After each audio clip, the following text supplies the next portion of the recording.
जय जिनेन्द्र। आज हम बात करते हैं नवरात्रि के कुछ टिप्स के बारे में, क्योंकि ये वो पावन दिन है जो माता हम अगर सही तरीके से करें ना तो हमारे घर में माता का ज़रूर आगमन होता है। तो जो मैं बताने वाली हूँ वो खास टिप्स इस तरीके से हैं। नवरात्रि के पावन अवसर पर अगर आप मेन डोर को अगर सुबह में आप या फिर शाम को आप जो दीवा बत्ती की टाइम होती है उस वक्त आप दरवाजे को बंद कभी ना करें। अगर साथ में आप पूरी तरीके से खुला नहीं रख सकते हैं ना तो आप मेन डोर और साथ में अगर आपके ग्रिल्स का गेट है तो आप उसको बंद रख कर भी मेन डोर खुला रख सकते हैं। साथ में आप जो एंट्रेंस होता है मुख्य द्वार का वहाँ पर आप जूते चप्पल कभी ना खोलें और ऐसे कभी नहीं छोड़ने भी नहीं चाहिए कभी।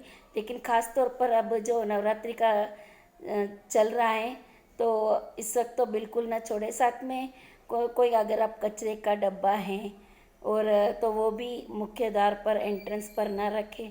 और साथ में नवरात्रि के मुख्य द्वार पर कचरा भी फैला हुआ नहीं होना चाहिए।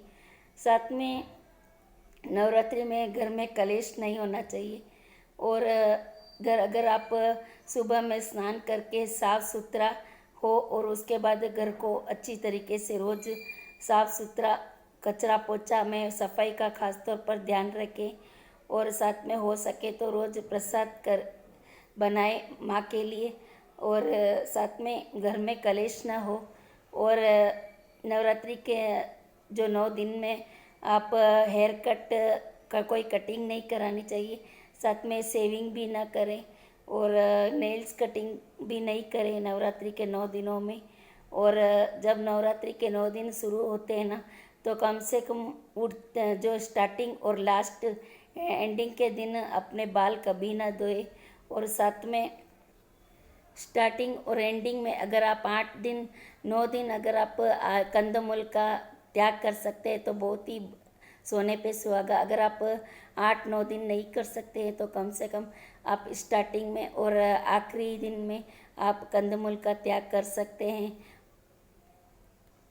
पूजा से पहले अपने बाल ज़रूर धो ले और साथ में कपड़े भी पूजा से पहले धो ले। पूजा के बाद ना ही बाल धोने चाहिए और ना ही कपड़े धोने चाहिए। हो सके तो कन्या को खाना ज़रूर खिलाए दिन में एक बार। अगर नहीं हो सके तो आप नवरात्रि के शुरुआत में एक दिन आप कन्या को खाना भोजन करवा सकते हैं। सुबह शाम माँ की आरती ज़रूर करें। हो सके मुमकिन हो तो माँ के रोज़ फूल चढ़ाए। और अगर ख़ास तौर पर लाल पुष्प मिल जाए तो क्या बात है, आप लाल पुष्प ज़रूर चढ़ाए।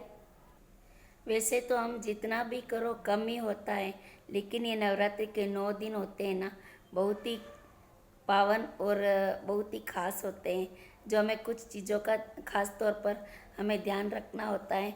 अगर हम सही तरीके से करें ना तो फिर माँ प्रसन्न होती है और आप देखना कि आपके घर में भी किस तरीके से सुख समृद्धि आती है।